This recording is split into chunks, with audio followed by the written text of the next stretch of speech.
जगचा इतिहास बदलणारा नेता, विरोधकांना उत्तर देणारा चेहरा आणि आता पश्चिम महाराष्ट्राच्या राजकारणात मोठी जबाबदारी मिळवणारे नाव म्हणजे आमदार गोपीचंद पडळकर.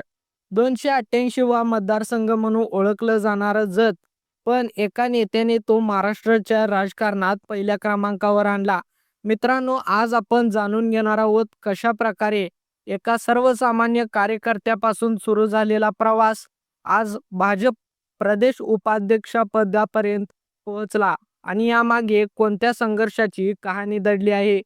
धनगर समाजाचे आक्रमक, अभ्यासू आणि स्पष्टवक्ते नेते म्हणजे आमदार गोपीचंद पडळकर. जत तालुक्यातील जनतेच्या मनात त्यांनी एक वेगळी ओळख निर्माण केली आहे. जेव्हा जत मतदारसंघात आमदारकीची निवडणूक लागली, तेव्हा परिस्थिती सोपी नव्हती. विरोधकांनी एकच मुद्दा पुढे केला, हे भूमिपुत्र नाहीत, यांना तिकीट देऊ नये. पण इथेच खरी राजकीय लढाई सुरू झाली. भारतीय जनता पार्टीने सर्व विरोध आणि दबाव झुगारून आमदार गोपीचंद पडळकर यांच्यावर विश्वास ठेवला. जत मतदारसंघातून त्यांना उमेदवारी देण्यात आली. हा फक्त उमेदवारीचा निर्णय नव्हता, हा निर्णय होता संघर्षावर विश्वास ठेवण्याचा. प्रचाराची सुरुवात झाली ती स्वतः महाराष्ट्राचे उपमुख्यमंत्री देवेंद्र फडणवीस यांच्या हस्ते. जत, जो 288 वा आणि शेवटचा मतदारसंघ मानला जातो, तिथूनच प्रचाराचा नारळ फुटला आणि तेव्हा देवेंद्र फडणवीस यांनी ऐतिहासिक वाक्य म्हटलं, ते म्हणजे जत हा क्रमांकाने शेवटचा मतदारसंघ असला तरी तो माझ्यासाठी पहिला आहे. हे वाक्य आजही जतच्या लोकांच्या मनात कोरलेलं आहे. मित्रांनो, जतच्या मायबाप जनतेने आशीर्वाद दिला आणि गोपीचंद पडळकर हे तालुक्याचे आमदार म्हणून निवडून आले.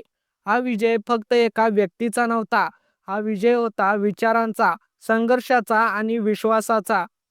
यानंतर नगरपरिषद निवडणुका आल्या. पुन्हा एकदा सर्व विरोधक एकत्र आले.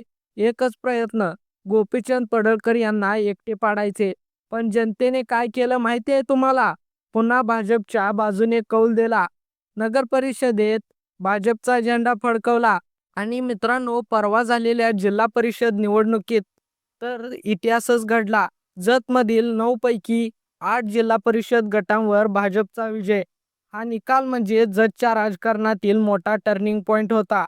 मित्रांनो, गोपीचंद पडळकर हे केवळ राजकारणी नाहीत, ते धनगर समाजाचा आवाज आहेत. समाजाच्या प्रश्नांवर त्यांनी आक्रमक भूमिका घेतली. आरक्षणाचा मुद्दा असो किंवा विकासाचा प्रश्न, ते नेहमी ठाम उभे राहिले. त्यांचा प्रवास सोपा नव्हता. विरोध, टीका, राजकीय कटकारस्थान सगळं त्यांनी पाहिलं. पण एक गोष्ट कायम लक्षात ठेवली, जनतेशी नातं आणि पक्षाची निष्ठा. या सर्व पार्श्वभूमीवर भारतीय जनता पार्टीने आमदार गोपीचंद पडळकर यांच्यावर मोठी जबाबदारी सोपवली आहे. त्यांची निवड पश्चिम महाराष्ट्र भाजप प्रदेश उपाध्यक्षपदी निवड झाली आहे.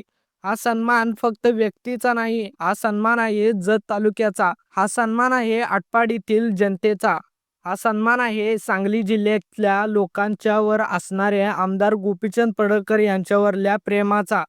पश्चिम महाराष्ट्र भाजप मजबूत करण्यासाठी मोठं पाऊल. धनगर समाजाला दिलेला स्पष्ट संदेश. संघर्ष करणाऱ्या कार्यकर्त्यांना प्रेरणा. जतला वाढलेला राजकीय दर्जा. ही निवड भविष्यातील मोठ्या राजकीय समीकरणांची सुरुवात असू शकते. मित्रांनो, कल्पना करा, ज्यांना कधी भूमिपुत्र नाही म्हणून विरोध केला गेला, ते आज संपूर्ण पश्चिम महाराष्ट्राचे नेतृत्व करत आहेत. हेच तर लोकशाहीचं सौंदर्य आहे. मित्रांनो, राजकारणात टिकून राहण्यासाठी फक्त सत्ता पुरेशी नसते, लागतो तो जनतेचा विश्वास. गोपीचंद पडळकर यांनी तो मिळवला आहे. जतचा 288 वा क्रमांक आज अभिमानाने पहिल्या क्रमांकावर गेला आहे. मित्रांनो, तुम्हाला काय वाटतंय? ही निवड पश्चिम महाराष्ट्राच्या राजकारणात मोठा बदल घडवेल का? कमेंट करून नक्की सांगा.